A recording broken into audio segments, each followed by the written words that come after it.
votre chapitre 2.2 et 2.4. Donc ce sont les exercices qui correspondent à la page 35 à votre page 46 de votre livre d'exercices. Alors on va commencer ici par le premier exercice concernant donc la notion de pente et déclivité que vous voyez ici, qui est ce que vous retrouvez dans votre livre de slides ici au slide 72. Donc je vous le rappelle, ici le but principal est au départ d'une des trois données que vous avez ici, qui peut être soit la déclivité, soit la hauteur qu'on a ici verticale ou la longueur horizontale développée ici. En fonction de deux de ces trois paramètres, on peut trouver le dernier paramètre manquant. Donc je vous avais dit en classe que c'était cette formule-ci qu'il fallait essayer de retenir en premier lieu, puisque les deux autres découlent mathématiquement parlant de cette première. Donc on va visualiser les premiers exercices de votre page numéro 35. On en fera ensuite certains autres jusqu'à la fin de votre page 45 et la vidéo s'arrêtera à partir de ce moment-là. Voilà. Donc on va démarrer ici la valeur ici de ces exercices. Donc voilà, si je fais un petit zoom, les valeurs des exercices qu'on va visualiser. Donc pour chaque colonne d'exercices que vous visualisez ici, on vous demande en premier lieu les déclivités. Alors on vous les demande, comme vous les voyez ici, en pourcentage. Donc c'est la valeur de l'unité finale en pourcentage, les trois premiers. Et les deux derniers, on vous le demande en pour 1000. Donc la seule petite différence qu'il y aura ici, c'est qu'on travaillera quand on est en pour 1000, non pas par longueur horizontale de 100 unités, mais on travaillera avec une longueur horizontale de 1000 unités. C'est juste ça la petite différence qu'il y aura par rapport au pourcentage. Alors pour chaque élément ici, vous voyez ce qu'il faut faire en tout premier lieu, c'est bien vérifier les valeurs pour chaque ici donnée de l'unité. Donc il faut que toujours la longueur et la hauteur soient dans des unités égales. Ici on le voit que j'ai des centimètres pour la hauteur verticale et des mètres pour la longueur horizontale. Donc la première chose, c'est qu'on se choisit une unité commune pour les deux valeurs. Que ce soit des mètres ou des centimètres, peu importe, mais il faut que ce soit la même unité pour les deux. Ici j'ai décidé de prendre le mètre au final. Voilà, j'ai juste transformé ici les 6,5 cm en 0,065 mètres. Donc, je suis parti de la formule générale et globale que vous avez dans votre livre d'exercice à votre page 35 ou dans le slide 72 de votre livre de cours. Et là, qu'est-ce qu'on voit? On voit que la déclivité D, c'est la hauteur verticale H, qui vaut ici les 6,5 cm, transformée en mètres, fois les 100 unités en longueur, divisé par L. Donc c'est fois 100, je répète, parce que l'unité demandée à la fin, ce sont des pourcents. Si ça avait été des pour 1000, je multipliais pas par 100, je multipliais par 1000. Donc avec ça, H qui vaut 0,065 fois 100 sur la longueur horizontale de 3,25, j'arrive à 2% de déclivité. Pour le deuxième énoncé, c'est la même chose. J'ai des mètres en longueur horizontale et des centimètres en hauteur verticale. Je transforme la hauteur verticale de 22,4 cm en 0,224 mètres. Dans la formule, j'ai mon H. Je le multiplie par 100 et je le divise par la longueur horizontale de 56 mètres pour avoir la déclivité qui est ici très très faible de 0,4%. Ça va, donc ça veut dire que sur une pente de 100 unités, je monte verticalement après 100 unités horizontalement de 0,4 unités. C'est pas des masses, mais voilà, c'est une pente qui est donnée ici dans l'exercice. Pour ce qui est de l'élément E par rapport ici à cet élément-ci, on a même chose, on a deux unités différentes, on a 370 cm et 23 mm. Alors moi je référence toujours ça par rapport à des mètres, donc je remets ici le 23 mm en mètres et le 370 cm en mètres aussi.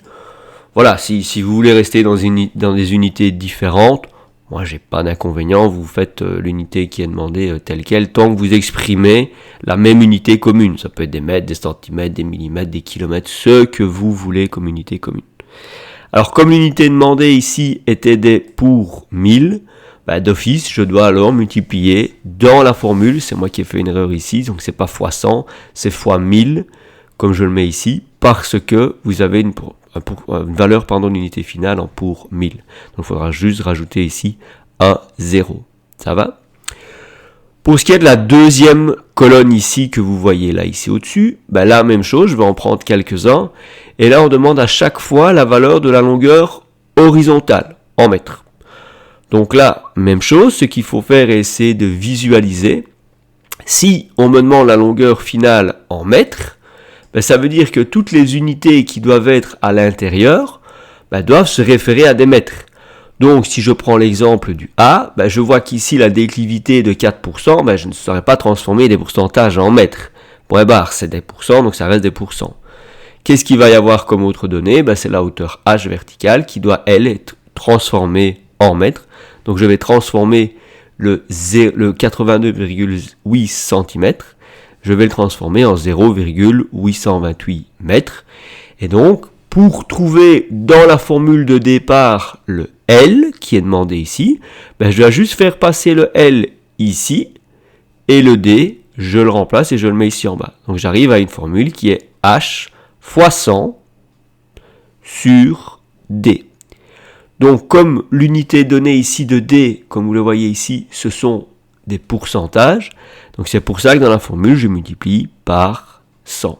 Si ça avait été, comme on le voit ici, des pour 1000, ben là, je devais multiplier dans la formule par 1000 et pas par 100. Donc là, quand j'ai transformé les 82,8 cm, j'arrive à 0,828 mètres, fois 100 sur les 4%, et j'arrive à 20,70 mètres. Donc là, ça veut dire que, en fonction des 4%, si je monte de 82,8 cm, je vais parcourir une longueur horizontale de 20,70 mètres. Ça va? Alors pour ce qui est du petit b, ben vous avez déjà une longueur qui est donnée en mètres, donc il n'y a pas besoin de commencer à chipoter à ça. L'unité de la déclivité reste en pourcentage, donc on ne chipote pas non plus à ça. Et qu'est-ce que j'ai comme inconnu? C'est toujours la longueur L en mètres. Donc pour cette longueur L en mètres, je fais toujours la hauteur verticale de 2,80 m fois 100 parce qu'on est avec une déclivité de 0,5% et j'arrive à une longueur totale de 562 mètres. Donc pour monter d'une hauteur verticale de 2,80 m avec une pente de 0,5%, il faudrait parcourir une longueur horizontale de 562 mètres. Ça va? Pour ce qui est de la valeur D ici, vous le voyez là, il y a, on ne va pas dire deux petits pièges, mais il y a une longueur ici verticale, donc H qui est en millimètres, qu'il faudra transformer ici en mètres, et D, vous le voyez ici, c'est des pour 1000, même chose ici là-dessus. Alors, pour ce qui est de la valeur ici de 28 cm, je vais les transformer en mètres, ça devient 0,28 mètres. Comme j'ai une unité de déclivité en pour 1000, ben je vais multiplier dans la formule par 1000 et plus par 100. Donc la même chose, vous pouvez rajouter un petit 0 ici pour dire que ça découle de cette formule-là, mais que ici, dans ce cas-là, comme c'est des pour 1000, le D donné, ben on multiplie par 1000 dans la formule, ce qui m'amène à 4,90 m au final. Ça va? De longueur horizontale. Alors par rapport à ça, la troisième colonne que vous avez ici, à chaque fois, c'est la distance verticale H qui est demandée, avec une unité précisée partout en centimètres. Donc ça veut dire que tout ce qui est donné en longueur horizontale, vous allez devoir le transformer en centimètres en premier lieu. La deuxième chose, il faudra faire attention que les déclivités sont soit données avec une unité en pourcentage, ou une unité, comme vous le voyez ici, en pour 1000. Et donc dans ce cas-là, si on a un pourcentage, ben on multipliera par 100 la valeur de la déclivité, ou alors par 1000 si on est en pour 1000. Donc toujours de la même manière, on va partir de l'unité de départ, enfin la formule de départ, D est égal à H fois 100 sur L. Ici on cherche H, donc mathématiquement parlant, le L va passer là au-dessus et il va multiplier le D. Et le 100 va passer ici en dessous pour diviser le D fois le L. Donc pour trouver la hauteur verticale, on fait toujours D fois L sur 100. Ça va? En transformant donc toutes les notions d'unité et en mettant la formule dans le bon ordre, je trouve pour le petit a de la troisième colonne 1,5. Donc ici c'est la valeur en pourcentage, fois la longueur ici horizontale de 4,40 mètres divisé par 100 et je suis à 0,066 mètres que je transforme dans l'unité demandée qui est en centimètres et ça fait 6,6 centimètres. Ça va ? Donc pour parcourir une longueur oblique de 4,40 mètres avec une déclivité de 1,5%, je vais monter de 6,6 cm. Pour le B, c'est la même chose. J'ai la valeur de déclivité en 8% fois la longueur horizontale de 4,50 mètres et j'arrive à 36 cm. OK ? Pour ce qui est maintenant des exercices suivants, c'est ces exercices-ci, ceux que vous avez toujours dans votre chapitre 2.2 ici là-dessus. Ce sont des petits exercices supplémentaires que je pouvais mettre ici en surplus là-dessus. Donc à votre page 36, vous voyez ces exercices-là. Qu'est-ce qu'on vous donne ? On vous donne ici un talus de terre qu'on dit ici de 3,1. Alors c'est quoi ? C'est un talus de terre 3,1. Ça veut dire que dans le talus ici que j'ai dessiné, vous avez tout simplement une distance longitudinale qui correspond au numérateur du rapport, donc 3 unités en longueur horizontale, et le dénominateur, la valeur en dessous de la barre de fraction, c'est la distance verticale ici, et qui correspond à 1. Donc quand on exprime un talus d'une valeur 3,1, ça veut dire quand on est au pied du talus, on avance de 3 unités horizontalement, et on monte toujours du dénominateur ici de 1.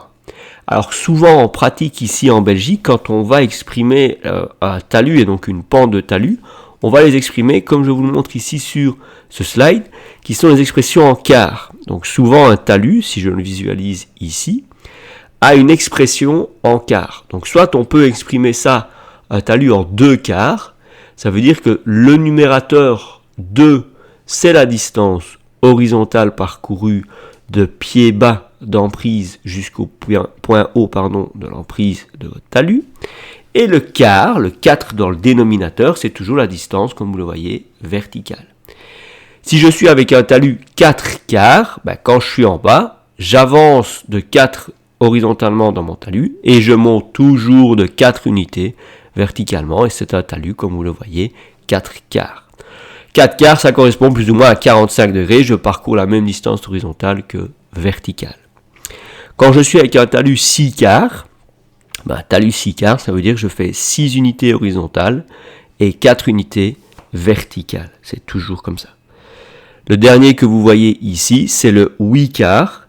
Donc là, le 8 quarts, vous parcourez le double de distance horizontale ici par rapport au pied de talus et vous montez de 4 unités. On estime dans la pratique courante en génie civil que un talus 8 quarts est autostable. Ça veut dire quoi autostable, comme je vous ai mis là en vert?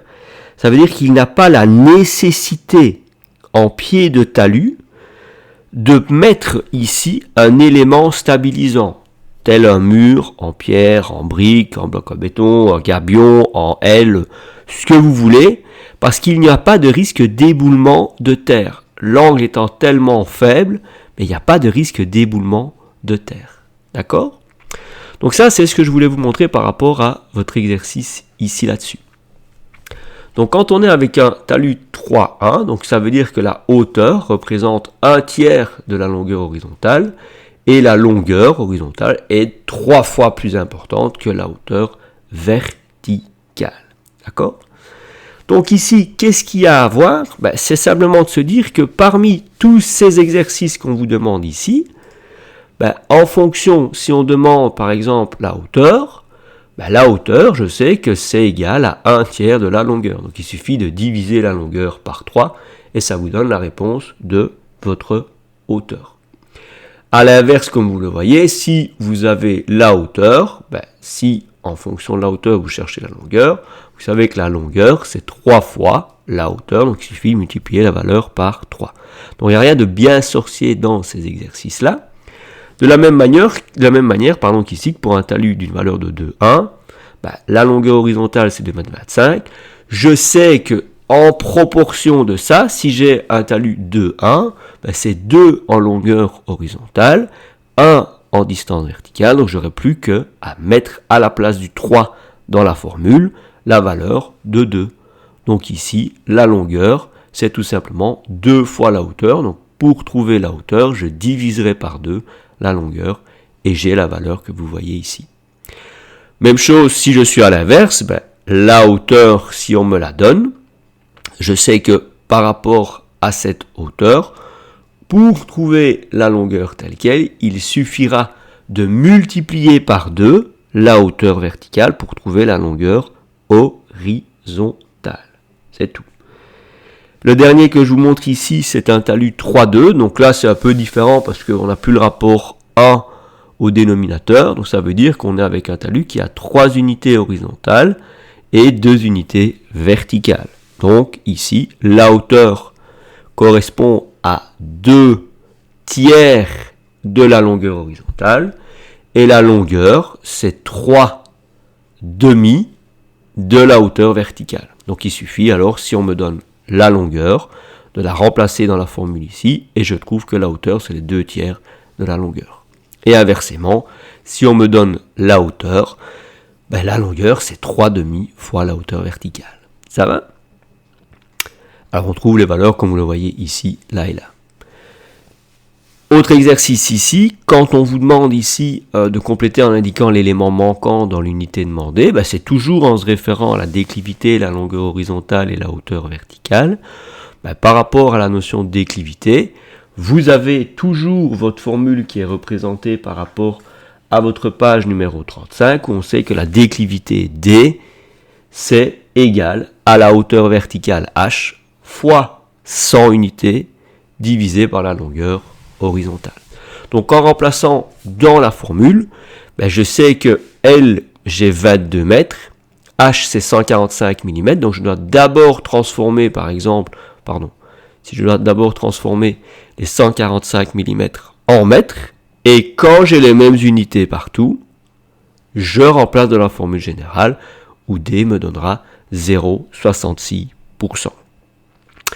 C'est les mêmes transformations d'unités par rapport ici aux 54 cm. Vous voyez, on me donne H à 54 cm, je suis désolé. Et ici, j'ai la valeur de L en mètres. Donc, je dois d'abord transformer les centimètres en mètres et puis transformer dans la formule L pour avoir les valeurs en mètres. Ça va ? Et je sais que L, c'est le H transformé en mètres fois le 100 divisé par les 0,5. Ici, même chose, valeur en mètres, donc à transformer en centimètres pour avoir l'unité finale de H, c'est la même transformation de formule.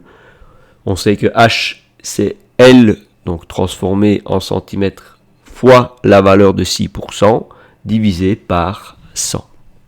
Et j'ai la valeur à 204 cm. C'est la même chose ici, et je transforme, vous le voyez, les mètres en centimètres pour L.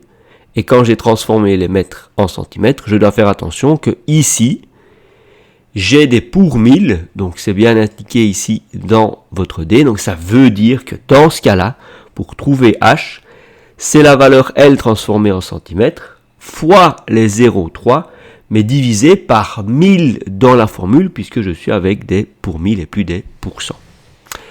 Pour ce qui est de ceci, calculer la valeur manquante, la valeur du rapport, donc 3 à 1, ça veut dire quoi ? Ça veut dire que 3,1, j'ai une distance horizontale de 3 unités qui correspond à 2,10 m et une valeur H correspondant à une seule unité, le dénominateur. Donc ça veut dire que la hauteur, c'est 3 fois moins que la distance horizontale. Donc ça veut dire que H est à 0,70. Pour ce qui est du 3,2 ici, vous avez donc 3 en distance horizontale. Le dénominateur, c'est la distance verticale 3,80. Donc si je sais que forcément, là je vais avoir 3, là je vais avoir 2. Donc une unité de longueur, c'est la moitié de 3,80 m. Et comme j'en ai 3 des unités horizontalement, puisque c'est le numérateur, je fais 3 fois 3,80 divisé par 2. Ok ? Alors pour ce qui est de ces petits exercices-ci, vous le voyez, vous avez ici ce qu'on appelle les fruits de mur, donc ça se réfère à ce que vous avez ici à votre page 37 sur votre cahier d'exercice. Et là-dessus, sur le fruit, vous avez une petite longueur horizontale L et la hauteur verticale H. Donc là, on n'exprime plus la notion de déclivité en pourcent ou pour 1000, mais on l'exprime par des rapports. Donc des rapports de longueur horizontale 12 sur le vertical 1, une unité. J'ai une hauteur H à 6,20 m, je sais que l'unité finale est en mètres, donc je ne dois pas transformer l'unité finale. Et pour un fruit de 12 sur 1, ça veut dire que par rapport à ce fruit de 12 sur 1, le 12 représentera toujours dans l'expression la valeur petit l sur le h. Donc là-dessus, il faut toujours bien faire attention que le rapport doit être respecté. Ici, je sais que 6,20 m, c'est la valeur de la hauteur verticale, divisé par 12 pour avoir la hauteur verticale du rapport de 12. Et avec ça, j'ai une valeur L qui est juste de 52 cm. Donc j'ai une petite valeur de 52 cm pour un rapport de 12 sur 1. Même chose pour un fruit par contre de 1/5. Donc là par contre c'est beaucoup plus pentu sur le côté horizontal. Et là pour une petite valeur D de 0,4 m, donc de 40 cm, je dois prendre dans le rapport 1/5 5 fois la distance de 0,4 pour avoir la valeur de 2 mètres correspondant à la hauteur verticale. Ça va ? Là ici je vous ai remis les valeurs de comment j'ai trouvé celle-ci, celle-ci et celle-ci. Je les ai expliquées tout à l'heure oralement, mais c'est plus ou moins la même chose là-dessus. Pour ce qui est de l'exercice ici que vous retrouvez à votre page 39 de votre livre d'exercice, sur cet exercice on a un niveau de départ avec une altitude à 499,4. On a chaque fois des distances en kilomètres ou en mètres parcourus et on donne les déclivités de la route, dans un sens ou dans l'autre. Donc il ne suffit plus que d'aller chercher, notre altitude ici finale, donc il ne suffit plus que de connaître les distances verticales parcourues, qui peuvent être des distances verticales positives, voire négatives quand je descends. Ok ? Donc pour les 3 routes que j'ai numérotées 1, 2, 3, vous avez les hauteurs verticales H qui valent L, les distances exprimées en mètres, moi je les ai chaque fois réexprimées en mètres, fois la valeur de la déclivité D, qui est toujours exprimée en pourcentage, donc on le mettra tel quel, donc fois 9, fois 2,4 ou fois 7, divisé par combien ? Par 100, parce que c'est chaque fois des pourcentages. Donc ce sera toujours divisé par 100. Donc si je récapitule, vous allez avoir à chaque fois donc L fois D divisé par 100, et ça vous donnera les valeurs verticales en mètres parcourus. Donc si je pars de mon point de départ, je vais monter avec la première route de 153 mètres, puis je vais avec la deuxième route descendre de 20,4 mètres, donc je vais ajouter les 153 mètres et puis je vais soustraire, puisque je descends, les 20,4, et puis je vais remonter pour la route numéro 3 de 168 mètres et je vais avoir au total une altitude de route exprimée à 800 mètres ici au final. Ça va ? Donc la petite particularité du calcul, c'était que comme je descendais dans la deuxième route de 2,4%, je devais soustraire l'altitude H ici. Alors, pour ce qui est de cet exercice-ci, qui est un petit peu plus détaillé, un petit peu plus compliqué, c'est celui que vous retrouvez à votre page 40, où vous avez donc un talus de terre de part et d'autre ici. Vous avez 2 murs avec des fruits de 10 sur 1 et de 10 sur 1, qui sont des murs en béton armé par exemple, et on vous demande la valeur de la longueur totale L, qui est l'addition des petites distances horizontales A, B, C, D, E. Pour trouver ces distances, on va céder des niveaux. Vous voyez, vous avez partout des niveaux exprimés.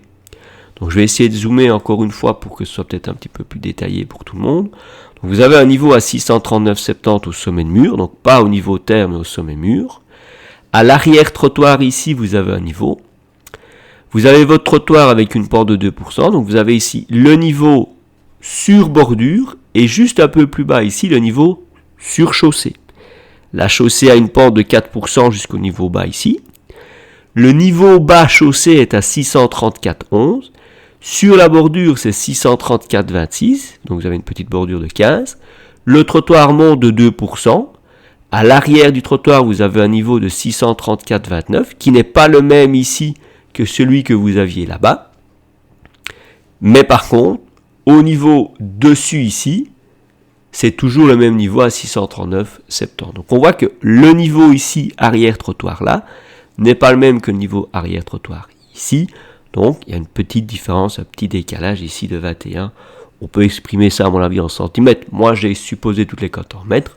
Donc voilà. Alors comment trouver ces valeurs horizontales A, B, C, D, E?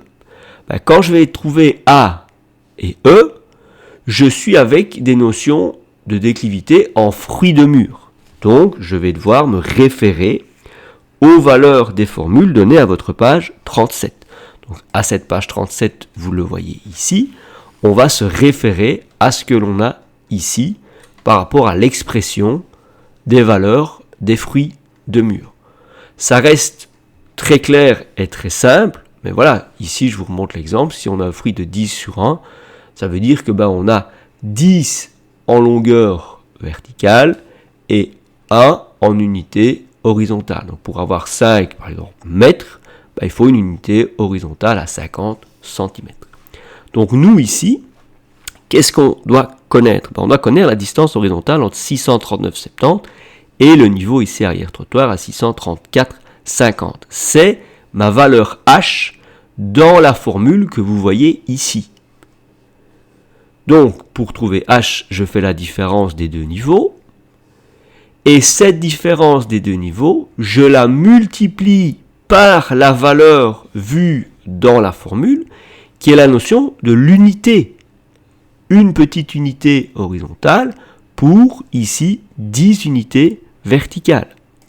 Donc moi, je sais que la valeur petit h, c'est une unité horizontale pour 10 unités verticales. Donc, la différence de niveau fois 1 dixième, ça me donne les 52 cm, qui est la distance, comme vous le voyez ici, horizontale. Pour ce qui est le petit b, la même chose. Là, je me retrouve avec une déclivité. Donc, qui dit déclivité dit les formules que vous avez à votre page 35. Ça va, je vais les reprendre ici pour tout le monde. Oups, pardon. Voilà. Donc, pour ici, ceci, moi, je ne dois pas trouver D, je ne dois pas trouver H, je dois trouver L. Donc, L, c'est la hauteur H fois 100 sur D. Donc, moi, ici, L, c'est H, la différence entre le niveau ici, à l'arrière du trottoir, et sur la bordure. Donc, je vais prendre 634,50 moins les 634,46 fois les 100 divisé par 2, puisque la déclivité vaut 2%. Et avec ça, je trouve la longueur de 2 mètres horizontale de trottoir. Pour ce qui est de C maintenant, vous le voyez, je vais aller choisir le niveau à la chaussée, donc le 634,31 ici. J'ai une pente de 4%, je vais arriver au niveau sur chaussée ici à 634,11. Donc je vais partir des 634,31 moins les 634,11. Ça me donnera le H dans la formule, fois les 100 divisé par la déclivité de 4%. Et j'ai une longueur de chaussée de 5 mètres. Vous avez compris que maintenant, pour le petit d et le petit e, c'est un parallèle à ce qu'on a fait dans le calcul de b respectivement et de a. Pour le petit d, vous voyez, je repars du niveau sur bordure à 634,26. J'ai un niveau arrière-trottoir de 634,29, donc j'ai que 3 cm de déclivité. Donc je vais faire 634,29 moins 634,26 fois les 100 divisé par la déclivité de 2 pour 100. Et j'arrive à un trottoir ici de 1,50 m, alors qu'avant il était à 2 mètres ici. C'est pas grave, ça fait partie de l'exercice. Pour ce qui est de la dernière petite distance E, je connais ma hauteur finale 639,70, je connais la hauteur ici arrière trottoir à 634,29. Je prends la différence de ces deux altitudes et je me mets en place ici le rapport du fruit de mûr qui est de 10 sur 1, donc 10 vertical, 1 horizontal.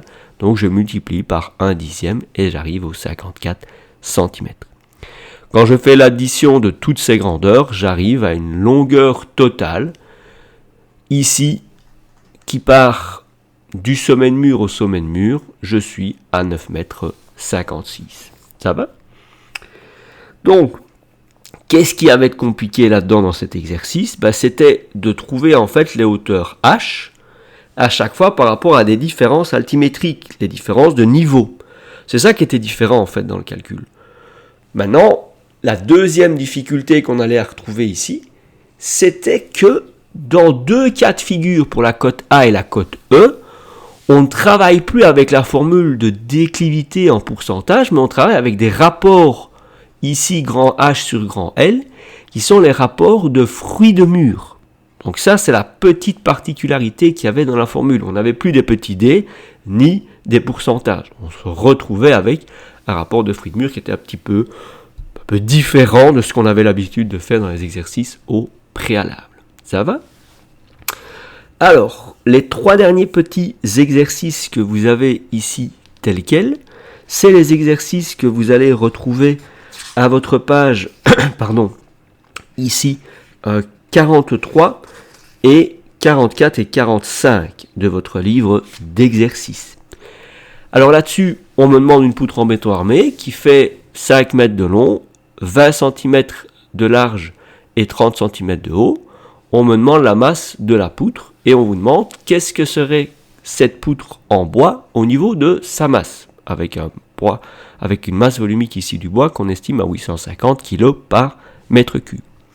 D'abord, si elle est en béton armé, la masse volumique qu'on vous a donnée au cours, c'est quoi? C'est 2500 kg par mètre cube. Donc je vais d'abord calculer le volume de la poutre en faisant 5 mètres fois la largeur de 20 cm fois la hauteur de 30 et j'arrive à 0,3 mètres cubes. Et ce volume de poutre, je vais le multiplier par, comme vous le voyez, la masse volumique de béton à 2500 kg par mètre cube et j'arrive à 750 kg pour le béton.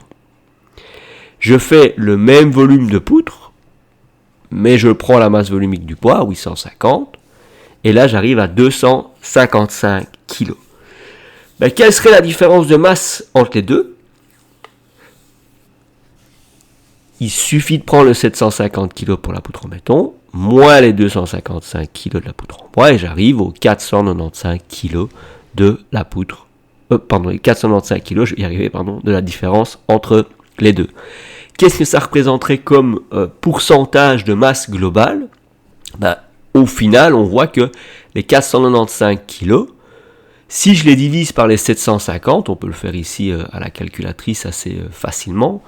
Si je fais les 495 kg, je les divise par les 750 et j'arrive ici, comme vous le voyez, à 66%. Donc ça veut dire que 66% du poids global de la poutre en béton serait réduit si on utilisait une poutre en bois. Alors, je ne suis pas dans le débat de dire si la poutre en bois résistera mieux ou moins bien que la poutre en béton.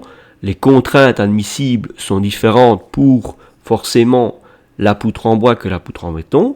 Il n'y a pas d'armature en métal dans une poutre en bois que dans une poutre en béton armé. Il y en a. Il y a des armatures dans le sens de la longueur de la poutre, donc dans le sens des 5 mètres, mais il y en aura aussi dans l'autre sens qui sont les étriers.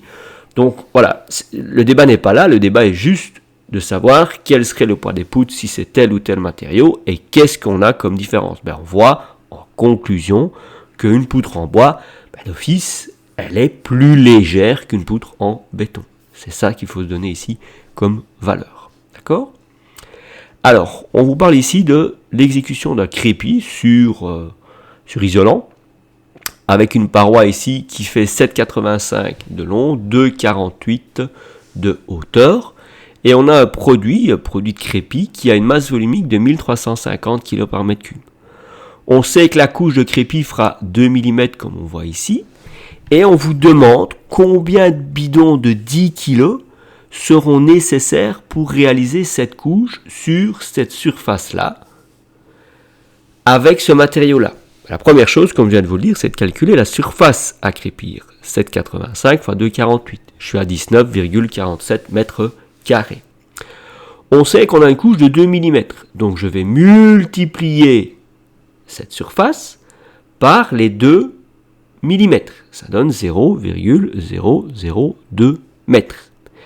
Ça, fois la surface, ça me donne 0,03894 mètres cubes. Et si je sais que ma masse volumique, donc pour 1 mètre cube, j'ai besoin de 1350 kg, pour un volume de 0,03894 mètres cubes, je vais faire, au niveau de son poids, 0,03894 mètres cubes fois les 1350 kg par mètre cube, et j'arrive aux 52,57 kg. En sachant que c'est la quantité de matière que j'ai besoin, je vais moi devoir acheter au magasin des bidons de 10 kg. Pour crépir cette surface en 2 mm, j'ai besoin de 52,57. Donc moi, je fais, pour trouver le nombre de bidons, la masse dont j'ai besoin, 52,57 kg, sur le conditionnement de 10 kg, et il me faut 5,26 bidons. Donc moi, je dois en prendre un de plus, je dois en prendre 6 au total. Ça va ? Donc au magasin, il suffit de commander les 6 bidons, et vous aurez assez pour crépir en 2 mm votre surface. Alors ici, le calcul est un peu différent, comme vous le voyez là-dessus. On a 5 bidons de 25 kg de crépi en 0,3, donc très fin, avec une granulométrie très fine. La masse volumique ici du produit, c'est du 1450 km3. Et on vous demande, avec ces 5 bidons de 25 kg, quelle surface vous pourriez crépir sur une couche de 3 mm. On va se dire, sur 1 mètre carré, c'est 1 mètre fois 1 mètre, fois son épaisseur de 3 mm, je vais avoir un volume de 0,003 mètres cubes. En sachant que j'ai un matériau qui fait 1450 kg par mètre cube, si c'est 1450 kg par mètre cube, pour mon volume de 0,003 mètres cubes, je vais multiplier ma masse volumique de 1450 km3 par ce volume. Et j'arrive à 4,35 kg de produit pour 1 mètre carré. Donc moi, comme j'ai 5 bidons de 25 kg, j'ai 125 kg au total, je fais une règle de 3. Où je me dis que pour 4,35 kg, je crépis 1 mètre carré, si pour 4,35 kg, je fais 1 mètre carré, pour 1 kg, je fais 1 sur 4,35 mètres carrés, et donc pour 125 kg, je fais 125 fois 1 sur 4,35, j'arrive à 28,73 mètres carrés de surface à crépir. Alors, ça n'inclut pas la notion de perte d'éléments qui tomberaient à terre ou qui resteraient dans la bassine pendant le mélange, etc. Donc, c'est une surface théorique, on va dire, qui reste tout à fait une idéologie. Maintenant, vous mettez 1, 2, 3, 5, 10% de perte, ça c'est vous qui voyez en fonction de vos chantiers, de vos conditions météorologiques au moment même. Mais voilà, si vous souhaitez avoir une notion de perte, vous devez alors enlever une partie de cette superficie en vous disant, si je prends, 3% de perte, je fais fois 0,97 et j'ai la valeur de la surface totale à crépir. Ça va ? Donc ceci clôture vos exercices de vos chapitres 2.2 et 2.4 que vous retrouvez, donc comme vous le voyez, de la page 35 à la page 46 de votre livre d'exercices. Si vous avez la moindre question, vous pourrez me la poser en classe à votre aise.